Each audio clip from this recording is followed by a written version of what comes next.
আসানসোলের কুলটির চৌরঙ্গি মোড় থেকে চিত্তরঞ্জন যাওয়ার রাস্তায় দেন্দুয়া রেলগেটের কাছে রাস্তা যেন একেবারে মৃত্যুফাদ হয়ে উঠেছে।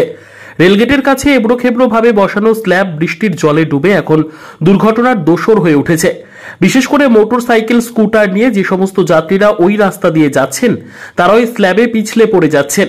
এখনো পর্যন্ত দুর্ঘটনার শিকার অনেকেই হয়েছেন।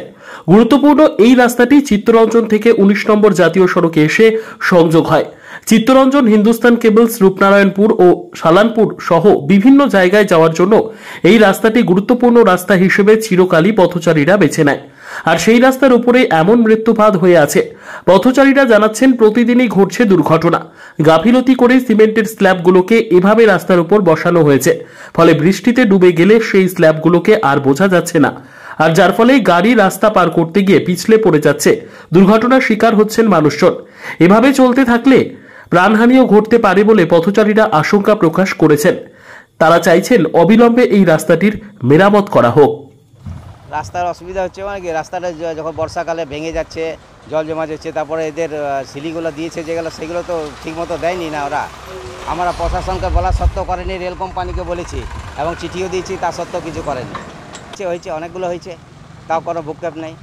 কি চাইছেন আপনারা? আমরা চাইছি যত জলদি সম্ভব রাস্তাটা ঠিক হোক। আমাদের যাতায়াত করতে হয় এই রাস্তা দিয়ে।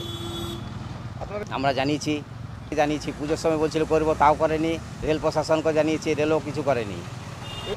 কি বলবো, আর কিছু বলার নাই, যা করার করুক, না করলে এবার আরও এবার আমরা দেখছি, না হলে আরও আন্দোলন করবো, পথ অবরোধ করবো। আপনার নাম আছে? মনোজ গড়াই।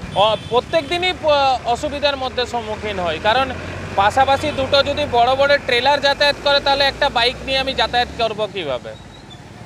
স্ল্যাব উল্টো হয়ে উবুড় হয়েছিল দুদিন আগে, বৃষ্টির আগেও, বাট তারপরেও ঠিক করা হয়নি। সেটা যে কোনো সময় ঘটতে পারে। প্রচুর হয়েছে, সবসময় হচ্ছে, বর্ষাকালে আরও বেশি হবে। নিশ্চয়ই চাইবো যত তাড়াতাড়ি সম্ভব তাড়াতাড়ি ঠিক হোক। সুজয় মুখার্জি।